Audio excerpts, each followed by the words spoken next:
Það vakti nokkra athygli þegar Dr. Lára G. Sigurðardóttir, lýðheilsufræðingur og Elías Blöndal Guðjónsson held ég hann heiti, voru leitt fram sem jafningjar, gæti maður kannski sagt, með eins rétthafar skoðanir í Kastljósi á dögunum. Sprúttsali og sérfræðingur að ræða lýðheilsu, las ég víða á Facebook og mönnum fannst þetta svolítið sérstakt.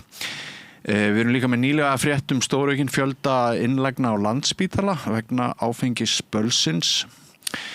Og kannski eru fréttir eins og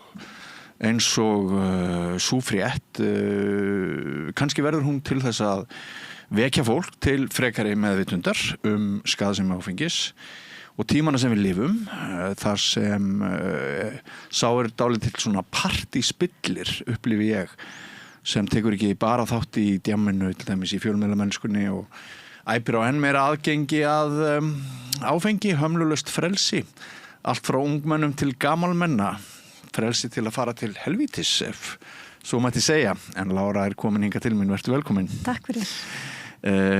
Af því ég nefndi þetta í ingangnum með þetta einví ykkar í Kastljósi, þú gagvart sprúttsala, augljóslega mjög ólíkir hagsmunir, almannahagsmunir versus einhverjir svona sérhagsmunir. Var þetta skemmtilegt? Þetta var hressandi. Ég kannski ekki sagt að það verið sem mjög skemmtilegt en þetta var hressandi umræða og ég er svo ágætt að taka þessa umræðu bara upp á yfirborðið því að þú veist það í raun, ég er búin að vera að vinna núna í forvörnum, áfengisforvörnum í meira en 10 ár og þetta kemur alltaf upp sprettur alltaf upp reglulega að gefa sölu frjálsa en við erum búin að vita það í til dæmis 40 ára áfengi er krabbameinsvaldandi og bara fyrir utan öll önnur áhrif sem áfengi hefur og hvaða skiptir í raun ein mikilvægsta forvörnin ef ekki mikilvægsta er stýring og aðgengi og það gerum við náttúrulega ekki með enga rekstri. Nei, það sem mér finnst að hafa breyst bara síðustu mánuði er að þú kannastu gamla frasan að séu alkohólistar sem að komi óorðið á brennivinnið en umræðan og fræðslan sem hefur verið staðið fyrir núna síðustu vikur og mánuði, hún hefur einmitt verið svolítið þá átt að það séu margir aðrir en alkohólistar sem skaðist stórlega áfengi. Rosalega góður punktur og mikilvægur því að við með það sem við lögðum upp með læknadögum þegar við vorum með áfengi, tókum fyrir áfengi þar heilum degi og opnu kvöldi líka er að við megum ekki bara einblína á þess að megum við vanda að stríða eða börnin, auðvitað það eru viðkomustu hóparnir en er í raun þessi normalisering á áfengisneyslu í samfélaginu sem við erum að sjá og það er þessi lúmsku áhrif sem að er oft dulin og við svona er ekki beint jafn mikið upp á yfirborðinu því að áfengi er bara í raun eiturefni, það er taugaeitur og er krabbameinsvaldandi og það fer ekkert í manngreiningar álit, það hefur áhrif á bara í raun, það hefur í raun svona magn áhrif, dós response, þannig að oftast sjáum við kannski meira áhrif á það sem að drekka mest en það þýðir ekki að þau hafi ekki áhrif á það sem að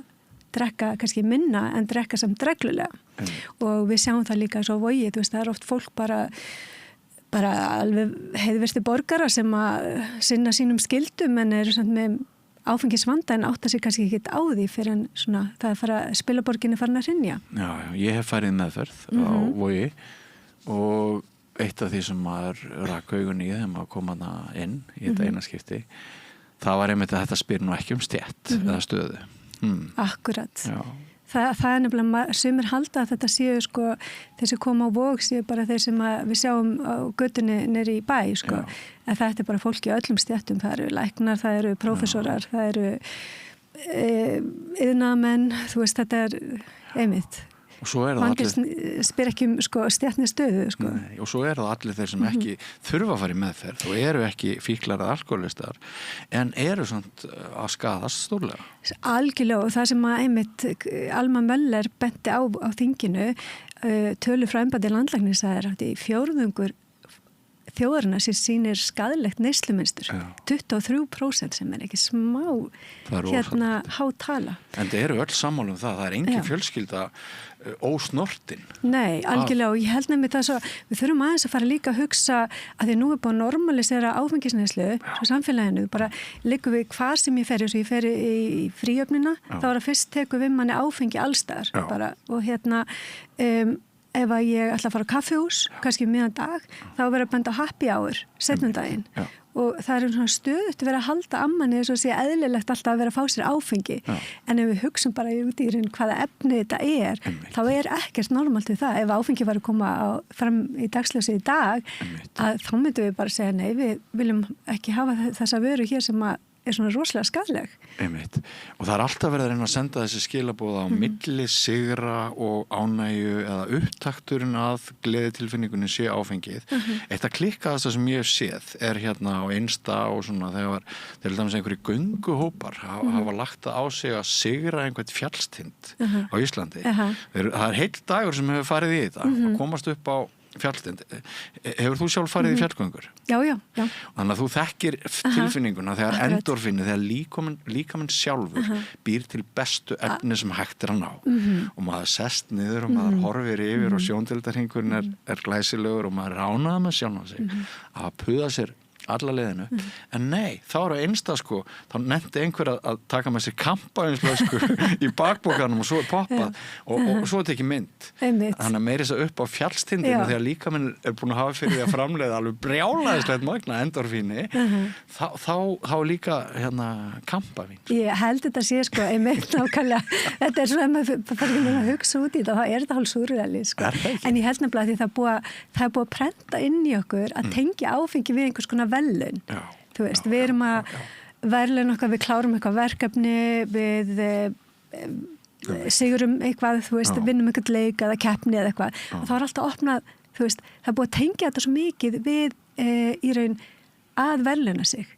Og þá þekkir heilinn fyrir hann bara ósjálfrátt að sækalla í þetta efni við þær aðstæður þar sem hann upplifir sig vera að sigra eitthvað.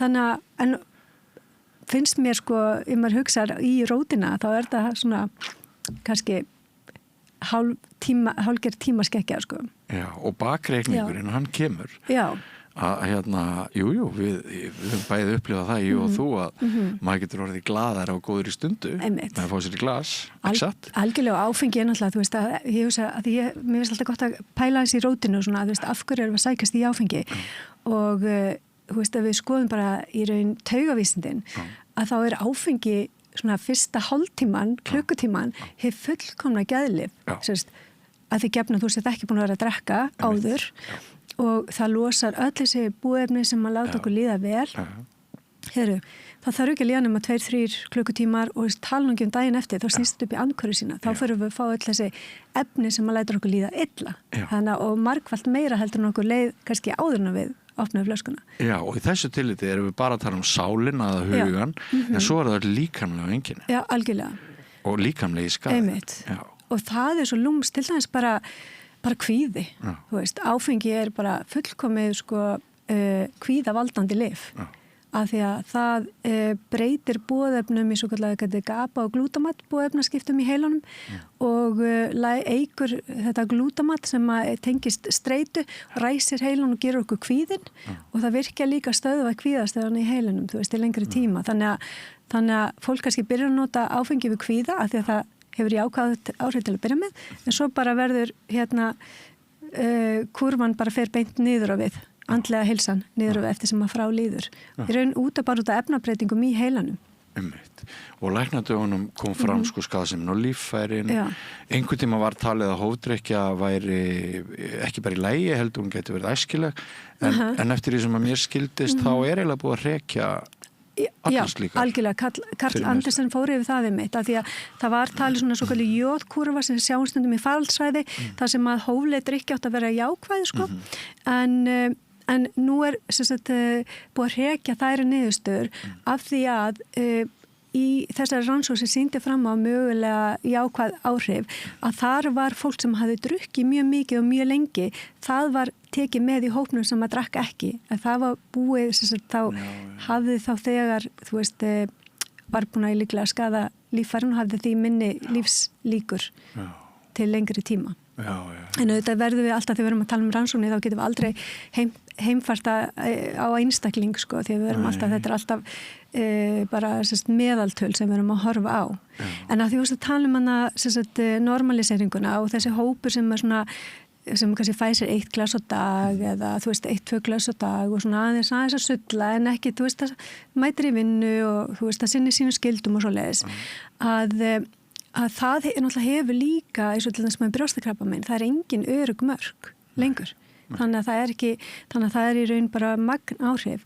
Og þannig ég held í staðin fyrir að þau veist að við sem að eitthvað fara auka frelsi hér eða ég ætla nú vil helst ekki tala um frelsi heldur meira auka aðgengi að áfengi, þá ættum við jafnvel að endurskoða lögin og herða þau, því að það svolítið áhverð og skoðar áfengislögin, að þá þau miða bara að þau sem að eiga við vanda að stríða, eins og komst það í byrjun. Heldur þurfum við að útfæra það og setja áfengislögin þannig að lágmarka skaðan í samfélaginu, en ekki bara fyrir þá sem að með mesta vandan. Akkurat. Þannig. Og sko, það hefur verið svolítið svona, ég veit ekki hvort ég að segja það feimnismál, en sá hópur Íslendinga sem hefur lent í vandræðum með áfengi, hann hefur kannski ekkert verið talin mjög marktækur í umræðu áfengi.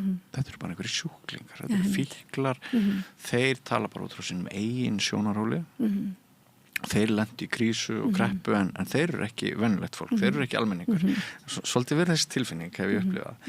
En núna sko hafa þessi mörk færst til með nýjum upplýsingum sem meðal annars komið fram á læknadögum ég nefndi áðan sko í inngangnum innlagnir á Landspítalann. Það sem rosalegt stökk í fjölgun á og þá erum við að tala um fólk sem að lendir í alls konar skaða en ekkert endilega það ekki stimplað endilega sem alkoholistar eða fíklar. Það eru bara algjörlega. Já.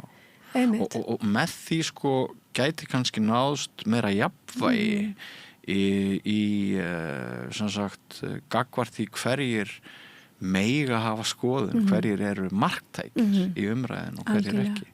Algjörlega, ég skil, já, þá svo mikilvægt að myndi horfa á heildarmyndina því að helstu rökin sem að ég sé fyrir því að vilja leyfa netsölu eða þá að fólk vilji geta keypt eitthvað ákveðna tegund af rauðvíni til að hafa með steikinni á lögdum eða eitthvað. Og það svona þín svona persónleg notkun, hún á ekki að ganga fram fyrir heilsu samfélagsins eða lýðheilsu. Þannig að við verðum að horfa á heildarmyndina og fólk í raun sjálfu sér, ef það vill fá einhverja sérstakar rauðvín eða eitthvað slíkt, þá getur þú keypt það utanfrá eða er ekki til, en það tekur kannski 2 vikur að koma.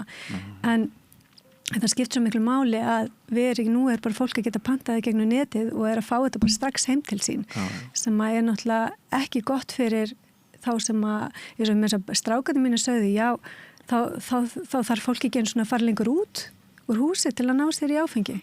Þannig að... Og gamla fólkið og svona. Það fyrir, já. Sko, samfélagskostnaður Íslands af því að þessi vara lifð og hennar neytt að nokkru leyti í óhófi, hann 100 milljarðar, er það ekki? Sko, jú, og það í raun talið vera svona varlega áætlað, af því að sem við bara miðum við sambærilega skýrslur frá Svíþjóð, Frakklandi og annar staðar, þá kostnaðurinn í raun nær 150 milljörðum. Og fyrir hvern líter sem að áfengisneysla eykst, þá hreinum vínanda að per capita eða per einstaklinga yfir 15 ára aldur, að þá aukast sko útgjöldin 17 milljarða. Wow. Þannig að, og við getum alveg notað, held ég, þessa milljarða í eitthvað annað. Get ég ímyndað mér, sko. Samanlega með það. Já. Svo það voru augrandi hugmyndir á læknadögunum.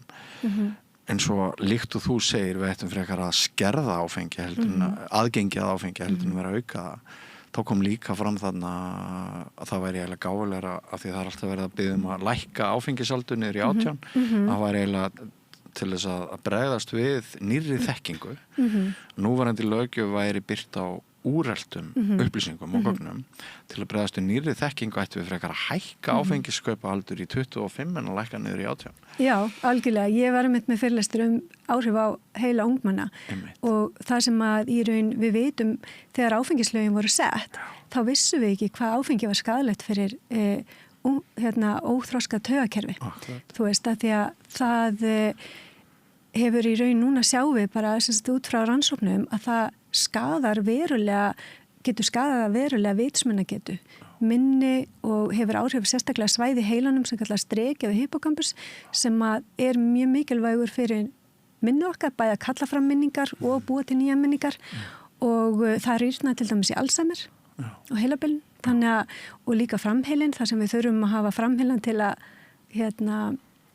hafa hömlur og hvötum okkar og tilfinningastjórnun og bara skipleika líf okkur og svo lesa. Hefur með félagsfærni að gera? Já, mikla félagsfærni. Þannig að áfengi það dregur úr virkni á þessum svæðum. Þannig að og getur haft skaðleg áhrif, vísbendingar að það getur haft varanleg skaðleg áhrif. Það er svona ættu við allavega að byrja að hækka í einhverjum skrefum, að mínu viti. Já, þannig að þér finnst það ekkert vitlaust að hækka áfengiskaupahaldur frá því sem nú er. Já, það var eitthvað svolítið erfitt að hækka í 25 en það er svona, ég myndi segja, ídeal því að 25 ára aldur þá er svona heilin að mestu leyti búin að taka út fullan þroska og skaðin er mestur þegar taugatengingarnar eru að mótast og það þroskast síðast í framheilanum og þá eru mestu skaðin. Auðvitað hefur áfengi líka skaðlega áhrif þegar við erum fullorðin á heilan en það er ennþá meiri áhrif þegar fyrir óþroska taugakerfi sem er að taka út þroska. Allt leiðir þetta hugana lykilspurningu. Ef markaðsöfl væru bara í dag að búa til þetta efni áfengi, heldur að þeir eru leyft? Alls ekki. Hvað gerum við asbest? Það var strax tekið að markaði eftir að við komum staðið að það er krabbameinsvaldandi og við erum búin að ná bara góðum árangri í tóbaksvörnum fyrir utan nikotínið núna en svona með reyktóbakið og þannig að við þurfum að eiginlega setja svolítið fara í sama farveg og með tóbaksvarnirnar er að gera áfengi minna sýnilegt og minna áhugavert og minna aðgengilegt. Hver er þáttur fjölmiðlana? Bara gríðalegur. Af því að við bara vitum það eftir því sem við sjáum einhverja hluti oftar því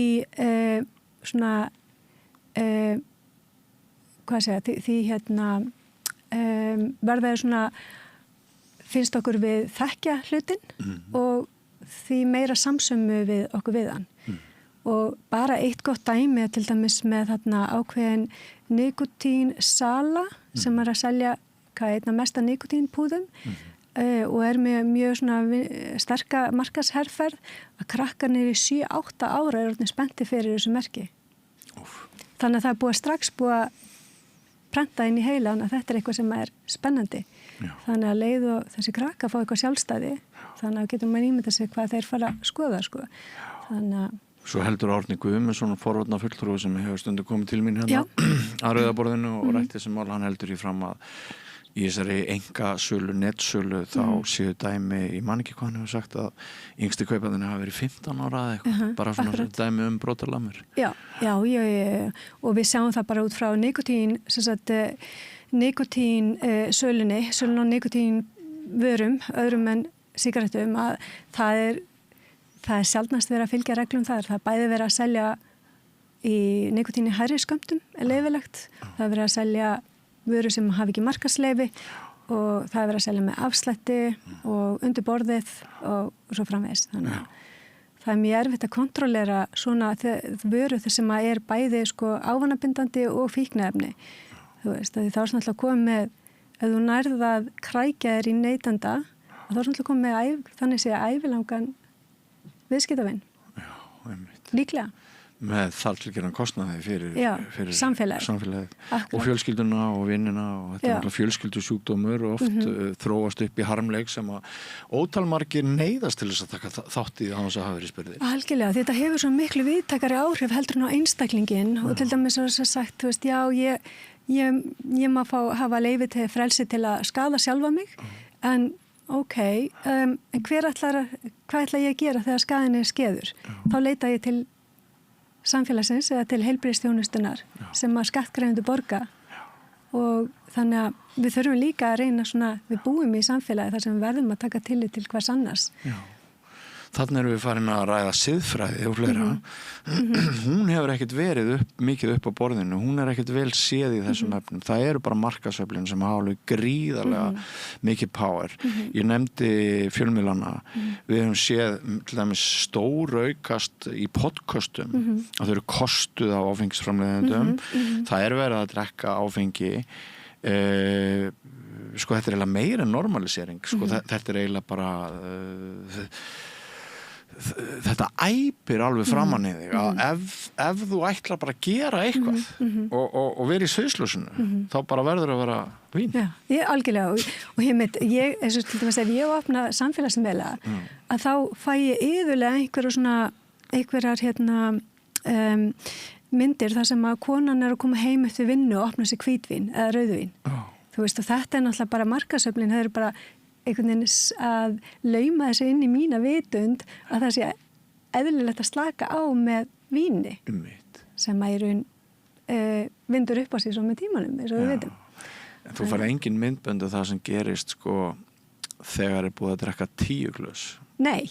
Það var ekki alveg skemmtilegt sjónvarpsefni. Og af því að ég þekki nú heim alkoholistana svolítið vel og hef farið meðferð þess og setið 1 milljón fundi með jafningum mínum og allt það, þá veit ég að það er einmitt mörg konan sem kemur heim að loknu vinnudegi, ekkert síður en kallar og beljan býður sko full af hvítvíni inn í ískáp og fyrsta glasið er kannski gott eins og þú fórst yfir áðan en svo hefst nú harmleikunni fyrir alvöru. Já.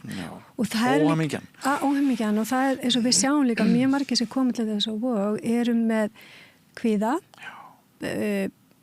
háan blóðþrýsting áfengi hækkar beint blóðþrýstingin mjög slæm áhrif á hjarta- og æðakerfi og bakflæði til dæmis. Þetta er bara svona 3 sjúkdómar eins og tölum sem eru mjög algengir í samfélaginu en ég held að margir sé ekkert að tengja við að áfengi hefur bein orsaka áhrif á alla þessa 3 sjúkdóma. Það slakar á þau verður með svona vöðva sem að dregst saman og lokar magaopinu eftir við borðum og það slakar á þessum vöðva þannig að líklar að maga innihaldi gúlpast upp sem dæmi. Þannig að oft er einfaldast að bara gefa lyf en svo líka spurning hvað eru ofta að tengja við einkenni sem við höfum við, af því einkenni geta verið að þróast yfir svolítið tíma þannig við tengjum ekkert endilega alltaf við áfengi af því að kannski er fólk að fá sér bara helgi en það hefur samt áhrif hina dagana sem það er ekki að drekka. Svo er það feluleikurinn, skömmin og það er einmitt orkan sem fer í að rífa sig í vinnun og láta eins og ekkert hafi í skorist og allt þetta og þreytan sem að síðþreyta sem getur sprottið upp og allt þetta. Já. Má ég spyrja þig, Lára, hefur þú hver er þín saga í samskiptu áfengi?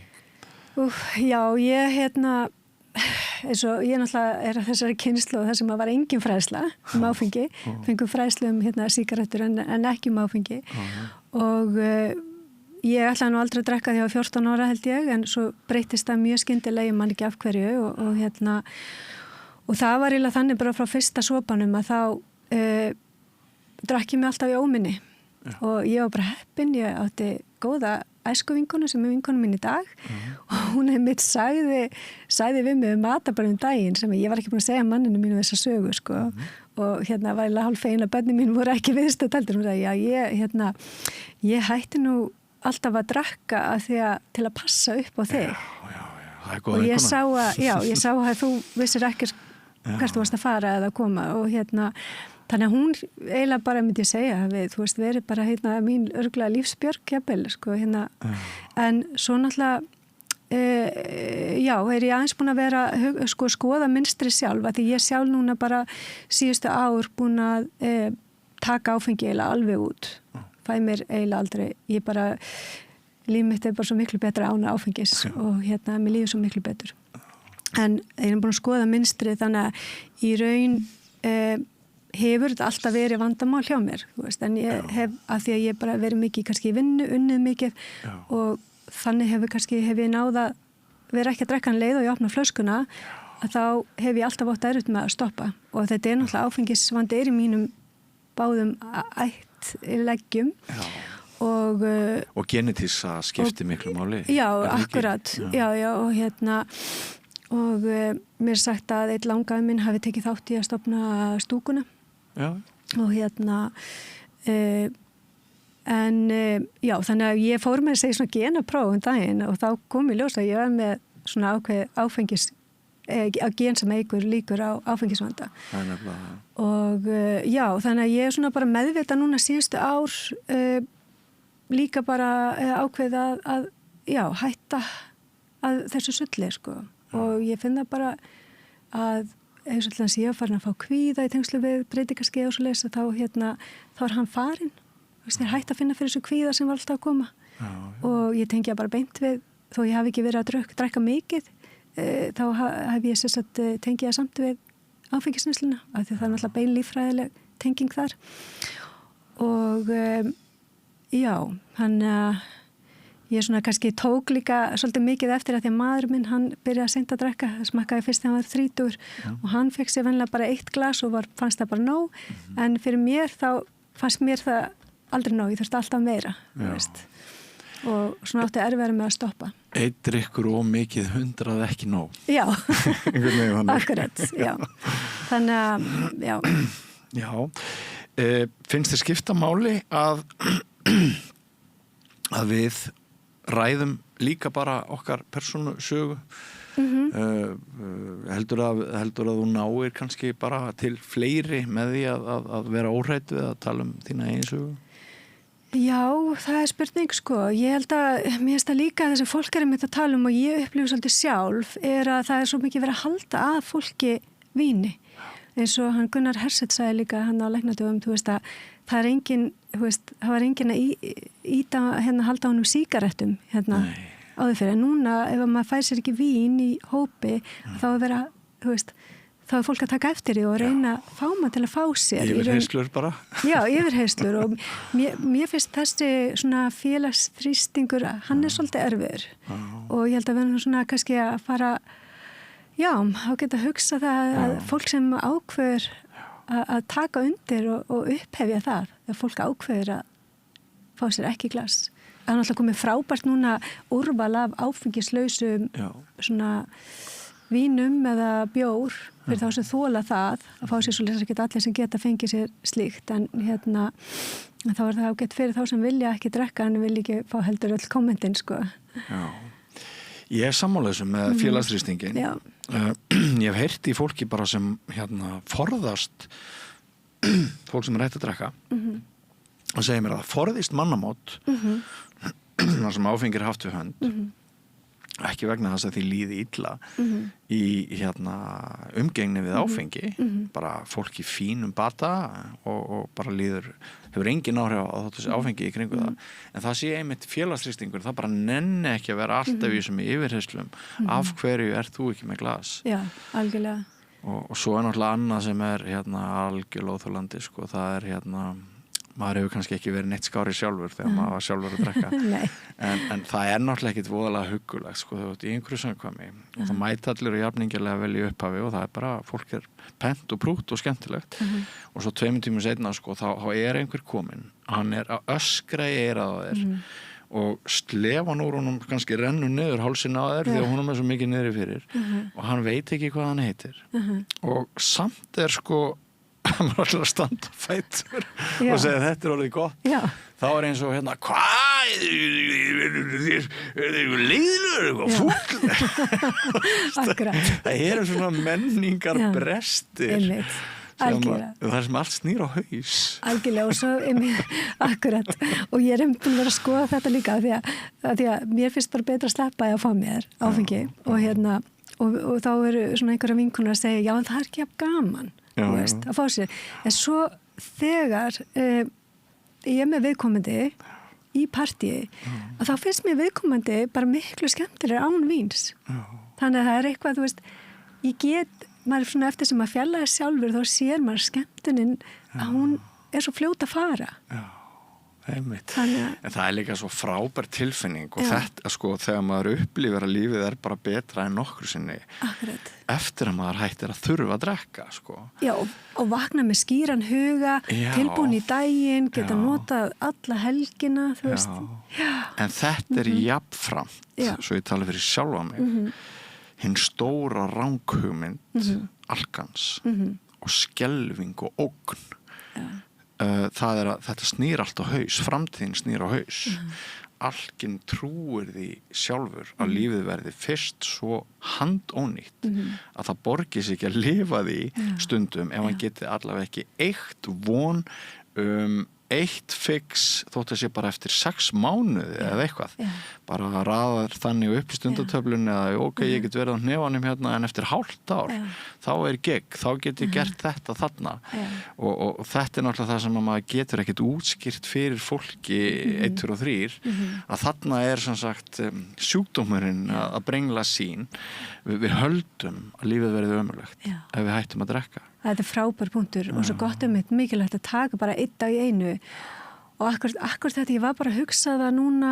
í síðustu viku, ég var í útlandum og hérna við förum út að borða og ég var alltaf vön að panta mér hvítvín og hérna það er einhver ár síðan ég hætti því sko alltaf bara, ég gæti ekki hugsa mér að vera fínt út að borða og ekki með hvítvínsglas með ég myndi ekki geta notið matarins en núna væri þarna bara með vaskglas og ég veist að bara, já, ég nýtist bara ennþá betur af því að ég skýri í höfðinu og ég, þú veist, er hérna, ég eftir að vakna fersk í fyrramálið og þannig að, þú veist, þetta var svona ákveðin uppgötu fyrir mér að hvernig heilinn á mér var búin að ákveða það að, hérna, ég get ekki notið lífsins nema að væri vinglas. Það er svo gott að vera komin á annar stað bara, þetta er ákveði frelsi líka svona frelsis tilfinning að finna þetta, nei ég get kannski deilt inn í þetta að þegar ég hérna gerði aftur tilraunir eftir 9 ára edrumannsku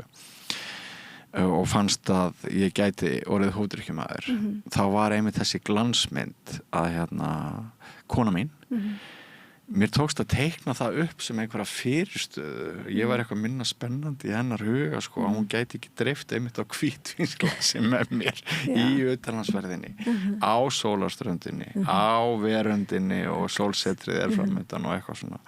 Það er bara ótrúlega fyndið. Akkurat.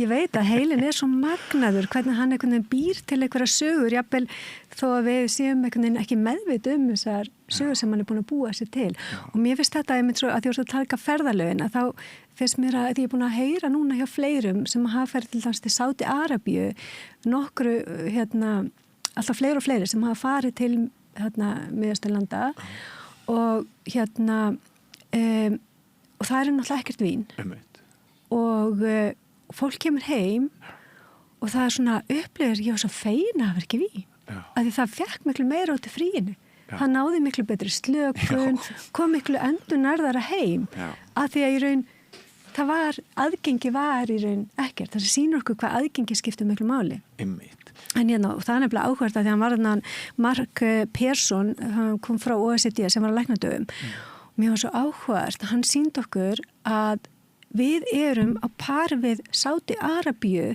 þegar kemur að því að skima fyrir áfengisneyslu í heilbrigðiskerfinu. Við erum ekki nógu góð að skima fyrir því. Portugalar eru langbæstir. Við erum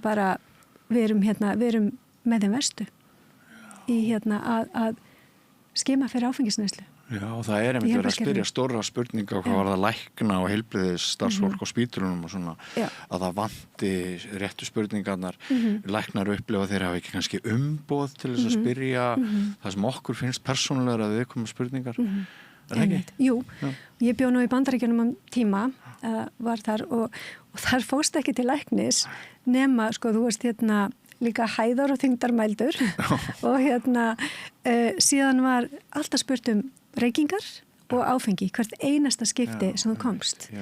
Og svo ef að, þú veist, og læknirinn fór alltaf yfir það ef hún, þú veist, fannst ástæð til, þá ræddi hann það. Þannig að ég held að þetta sé svona framtíðin sem við þurfum að bara í raun, það skiptir svo miklu máli að taka eftir, eins og ég segi, þessar lúmsku neyslu sem að ekki, við sjáum ekkit beint fyrir framan augunum okkur en að hafa mikil áhrif bæði á einstaklingana og svo samfélagi í heild. Varðandi sko fólki sem að fyrir til Sádi Arabalanda eða hvað maður kallar það og getur ekki áfengi í fríinu kemur tilbaka og finnur breyting á heilsunni eins og hann nefndir.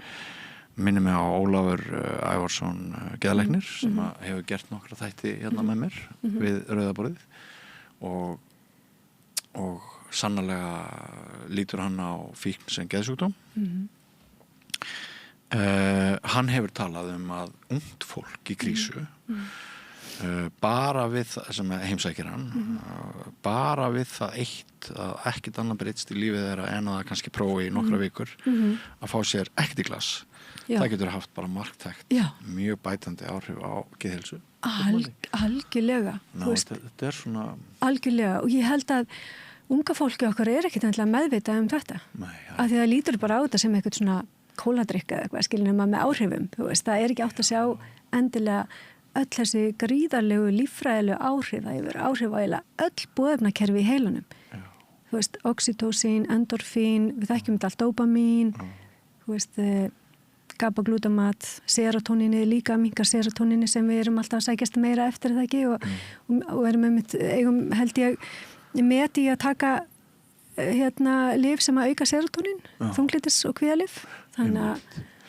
En þau eru líka stödd í þessum markast þrýstingsstormi í ungmennin okkar sko.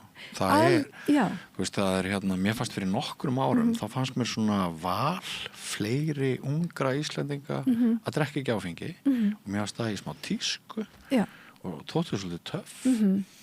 En ég held núna að það sé bara erfiðara að taka þá ákvörðun sem ung manneski að smakka ekki áfengi upp úr menntaskóla árum eða menntaskóla árum og svo framvegis. Ég get sagt það að eitt sonur minn, hann ákvaði að drekka ekki og hann í raun hætti að mæta í viðburði í menntaskóla af því að það voru allir að drekka. Þetta svo sorglegt sko. Og af því að nú erum við að tala þennan góða árangur og ég hef smá áhyggjur af því að það sé verða viðsnúningur. Bakslag af því að okkur vantar líka tölur nýjar og svo veitum við líka það að það líka ekkert alltaf allir sem svara endilega rétt, þannig að þú veist, þetta eitthvað sem við þurfum alltaf að vera svolítið vakandi yfir. Við viljum líka vernda ungmennun okkar fyrir skaðlegum áhrifum áfengis á heilan sem að þau eru ekki meðvituð Þannig að þetta grafalvarlegt. Dauðans alvara. Þetta dauðans alvara og 142 samkvæmt skýrslunni sem kom út fyrir 2-3 árum að þá 142 sem látast af völdum áfengis árlega hér á landi og það álíka margir og létust úr COVID. En samt gerðum við gríðarlega ráðstafanir til að draga úr andlátum og heilsufarstjóni af völdum COVID í COVID-faraldrinum. En Og hvað ætli heimilin séu mörg sem í uppnámi og fjölskyldu harmleikirnir og allt það sko. Já, og þróunin líka sem við erum að sjá, þegar við erum að tala normalisýninguna, að eins og við sjáum tölum frá Vogi eða S.A.A.